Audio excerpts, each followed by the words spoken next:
Welcome back to the Press Bias Preps Edition. I'm Daily Chronicle sports editor John Stife. I'm here with sports reporter John Solly and sports reporter Nick Gertz.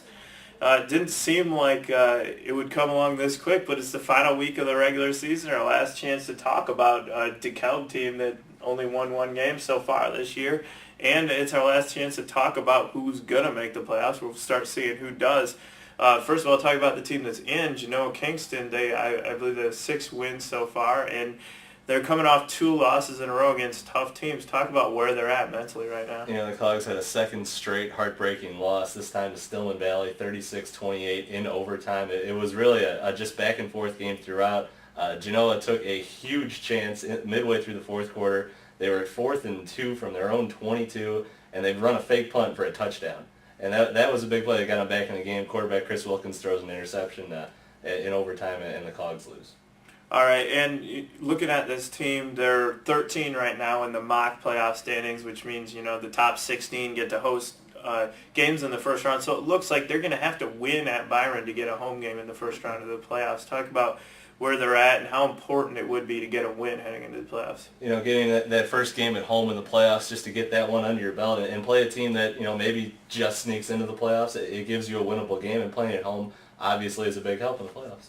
All right. And DeKalb's a team that obviously was knocked out of the playoffs a while ago, but they really could still have an impact in the playoff scenario. They go to Rochelle, and Rochelle's a team that's really in need of a win right now. I said this earlier in the season that this is a game that DeKalb could possibly win. They've always played Rochelle tough. It's always been tight, close games. So, like I said earlier, the DeKalb can actually walk out for the win with the way that they've been playing on offense the last couple of weeks. All right, and Rochelle is in a similar situation with Sycamore and Canelan in that they're 4-4 right now, and they're all right on the edge of the playoffs there.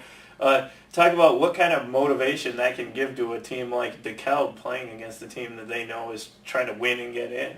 Oh, anytime you got a situation where you can knock off a playoff contender, that's always something that you can build towards the future, especially with the last game of the season. Be like, hey, we're playing our best ball at the last part of the season. Let's use this to go into next year and try to build off of this. And I guess the one matchup to really watch out of this is Damian Nelson. He's a kid who came from Rochelle. That's right. I believe he's playing. Is it a 5th year of high school he's taking right now? Yeah.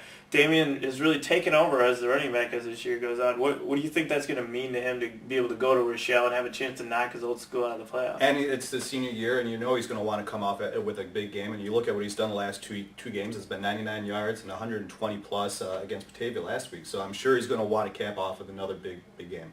All right, and Sycamore in a similar situation from last year. They're at 4-4 heading into a game at Glenbard South.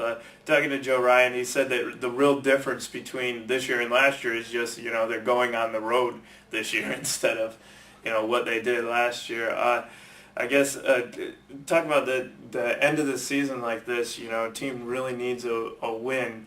What do you have to do in a game like this if you're Sycamore? You got to pull out all the stops, and any of those plays that you haven't used, you have to pull those out. And this is, it's a cut and dry scenario. They know what they have to do to get into the playoffs, and you just have to go out and execute. That's what it comes down to. All right, and they've definitely benefited from Streeter. Their first team that they beat this year ended up going 5-3 this year. They got enough playoff points. If they win this game, they're in the playoffs, and we'll have those results for you on Saturdays. Make sure to check back to dailychronicle.com for the results and who's in the playoffs. We'll have stories in Sunday's paper, and if you guys got more questions, send them to sports@daily-chronicle.com. We'll see you next week.